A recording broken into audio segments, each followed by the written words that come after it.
رات کی سیاہ چادر تلے خانزادہ حویلی کے وسیع و عریض صحن میں لگی مشعلیں غصے اور انتقام کی آگ اگل رہی تھیں۔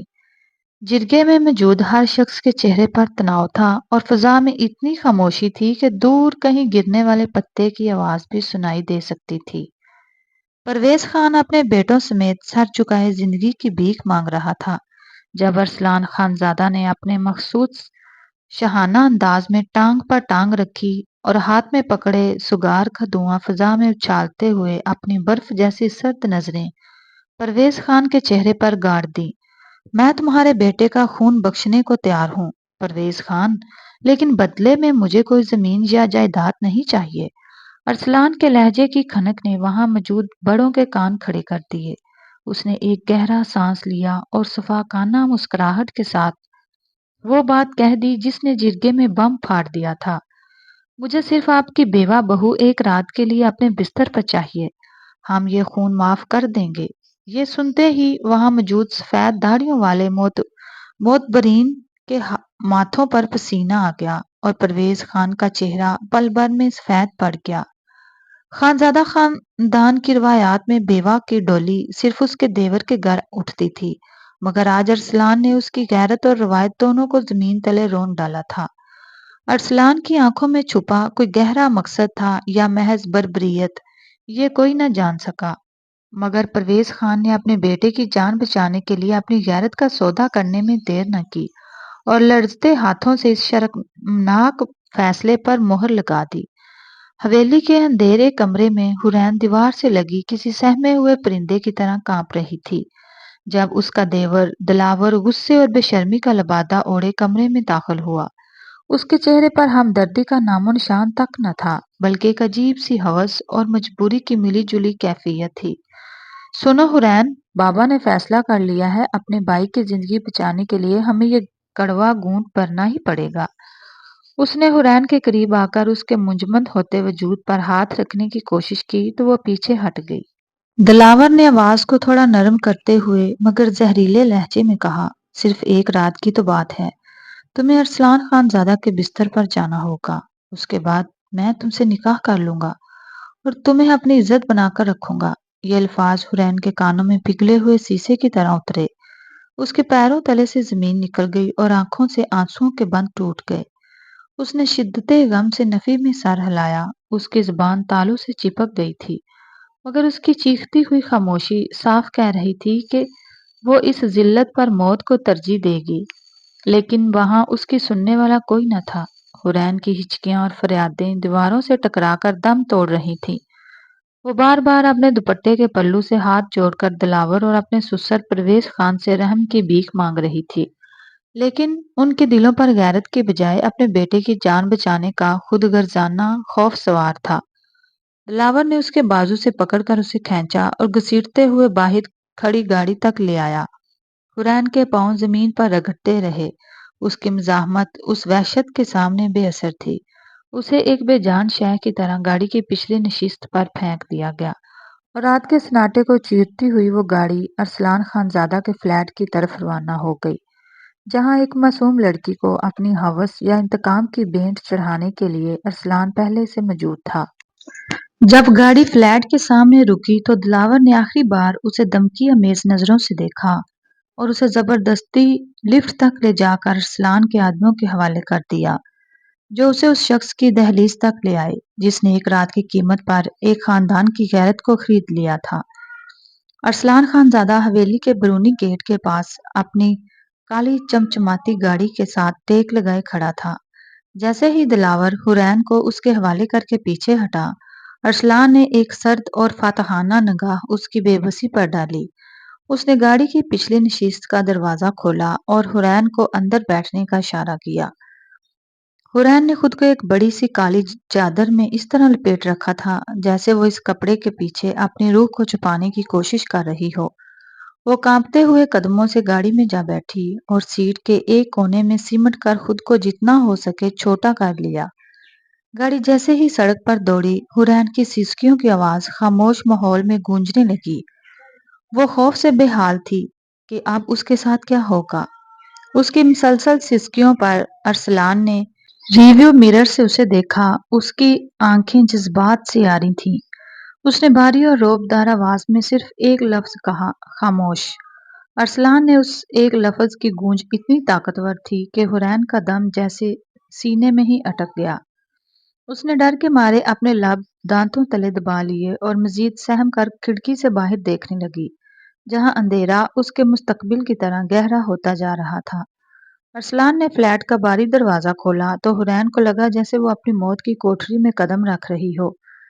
اس کا سر جھکا ہوا تھا اور چادر کے اندر اس کے ساتھ ہاتھ شدت خوف سے ایک دوسرے میں پیوست تھے، مگر جیسے ہی اس نے قدم اندر رکھا، سامنے کا منظر دیکھ کر اس کی ساکت ہوتی سانسیں الجھ گئی۔ کمرے کے وسط میں صوفے پر سفید لباس اور عمامہ پہنے ایک بزرگ مولوی صاحب تشریف فرما تھے، جن کے دونوں اطراف سنجیدہ صورت مرد بطور گواہ بیٹھے تھے، جن کے سامنے میز پر نکاح کا رجسٹر کھلا ہوا تھا۔ حرین نے حیرت اور بے یقینی سے سر اٹھا کر ارسلان کی طرف دیکھا، جس کے چہرے پر اب بھی وہی سنگلاخ تاثرات تھے، مگر اس کی آنکھوں میں ایک عجیب سی فاتحانہ چمک تھی۔ ارسلان نے حرین کی طرف دیکھے بغیر نہایت ٹھہرے ہوئے لہجے میں مولوی صاحب سے مخاطب ہو کر کہا، شروع کیجئے مولوی صاحب، گواہ بھی موجود ہیں اور دلہن بھی آ چکی ہے۔ حرین کے کانوں میں جیسے سائیں سائیں ہونے لگی۔ وہ جس بستر اور جس ایک رات کی ذلت کے خوف سے مر رہی تھی، ارسلان خان زادہ نے اسے پل بھر میں ایک یکسر مختلف اور ناقابل یقین موڑ پر لا کھڑا کیا تھا۔ حرین کے پیروں تلے سے زمین نکل گئی۔ اسے لگا جیسے یہ کوئی نیا جال یا کوئی اور بھیانک مذاق ہے۔ اس نے وحشت زدہ ہو کر تیزی سے نفی میں سر ہلایا اور پیچھے ہٹنے کی کوشش کی۔ اس کی زبان سے آواز نہیں نکل رہی تھی، مگر اس کی آنکھیں التجا کر رہی تھیں کہ اسے اس نئی مصیبت میں نہ ڈالا جائے۔ ارسلان نے اس کی مزاحمت کو بھانپتے ہوئے ایک دم اپنے مضبوط اعصاب کا مظاہرہ کیا۔ اس نے آگے بڑھ کر حرین کے لرزتے ہوئے وجود کو اپنے ایک مضبوط بازو کے حصار میں لیا اور اسے تقریباً اپنی جانب کھینچتے ہوئے صوفے کی طرف لے آیا۔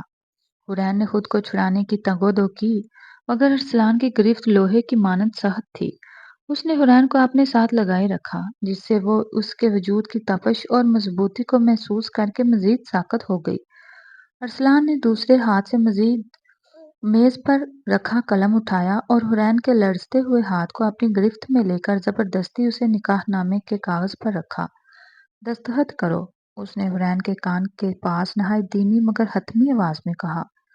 حرین کی آنکھوں سے آنسو ٹوٹ کر کاغذ پر گرے، مگر ارسلان نے اس کے ہاتھ پر اپنا دباؤ برقرار رکھتے ہوئے اس سے سائن کروا لیے۔ مولوی صاحب نے جیسے ہی ایجاب و قبول کا مرحلہ مکمل کیا، حرین کو لگا جیسے اس کی زندگی کی ڈور اب ہمیشہ کے لیے اس شخص کے ہاتھ میں تھما دی گئی ہے، جو اسے ایک رات کے لیے مانگ کر لایا تھا۔ نکاح کے بعد جب مولوی صاحب اور گواہان رخصت ہو گئے تو پورے فلیٹ پر ایک بوجھل خاموشی چھا گئی۔ حرین ابھی تک اسی جگہ صوفے پر پتھر کی مورت بنی بیٹھی تھی۔ اس کا وجود صدمے اور خوف سے منجمد ہو چکا تھا۔ ارسلان نے دروازہ بند کیا اور اس کی چاپ حرین کے دل کی دھڑکنوں کے ساتھ ترتیب پانے لگی۔ وہ آہنی قدموں سے چلتا ہوا اس کے بالکل سامنے آ رکا۔ حرین نے ڈر کے مارے اپنی آنکھیں میچ لیں اور چادر کو اپنے وجود کے گرد مزید سختی سے لپیٹ لیا، جیسے وہ پارچہ اسے دنیا کی ہر نظر سے بچا لے گا۔ ارسلان نے کچھ دیر خاموشی سے اس سہمے ہوئے وجود کو دیکھا اور پھر جھک کر اپنے مضبوط ہاتھوں سے اس کی بڑی سی سیاہ چادر کے کناروں کو پکڑا۔ اس کے بغیر کوئی لفظ کہے ایک جھٹکے سے وہ چادر حرین کے سر اور کندھوں سے اتار دی۔ چادر کے ہٹتے ہی حرین کا دم جیسے سینے میں گھٹ گیا۔ وہ دوپٹے کے بغیر صرف قمیص شلوار میں اس کے سامنے بے حال بیٹھی تھی۔ اس کا سر جھکا ہوا تھا اور وہ کسی ذبح ہوتی قربانی کی طرح کانپ رہی تھی، جبکہ ارسلان کی گہری نظریں اس کے لرزتے ہوئے وجود کا حصار کر رہی تھیں۔ چادر ہٹنے کے بعد حرین نے دونوں ہاتھوں سے اپنے چہرے کو چھپا لیا اور اس کی سسکیوں میں شدت آ گئی، جیسے وہ ان دیواروں میں دب کر مر جانا چاہتی ہو۔ ارسلان اس کے اتنا قریب تھا کہ اس کی گرم سانسیں حرین کی گردن پر محسوس ہو رہی تھیں۔ وہ خاموشی سے اسے دیکھتا رہا، مگر پھر اچانک اس کی نظر حرین کی گردن اور کندھے کے درمیانی حصے پر پڑی، جہاں لباس سے باہر ابھرتے ہوئے گہرے نیلے اور سیاہ نشانات کسی وحشت کی داستان سنا رہے تھے۔ ارسلان کے جبڑے سختی سے بھیج گئے اور اس کی آنکھوں میں ایک دم غصے کی لہر دوڑ گئی۔ اس نے آستگی سے اپنا ہاتھ بڑھایا اور اپنی پوروں سے ان بدصورت زخموں کو چھوا جو کسی بے رحم تشدد کا نتیجہ تھے۔ جیسے ہی ارسلان کی ٹھنڈی پھوڑیں حران کے سانس جلد پر لگی، وہ بجلی کے جھٹکے کی طرح تڑپ کر پیچھے ہوئی، مگر ارسلان نے دوسرے ہاتھ سے اس کا بازو تھام کر اسے وہی ساکت کر دیا۔ اس کا لمس اب ہوس کا نہیں بلکہ ایک عجیب سی تپش اور کرب کا تھا۔ وہ ان زخموں کو اس طرح دیکھ رہا تھا جیسے حران کے جسم پر نہیں بلکہ اس کے اپنے غرور پر لگے ہوں۔ یہ سب کس نے کیا؟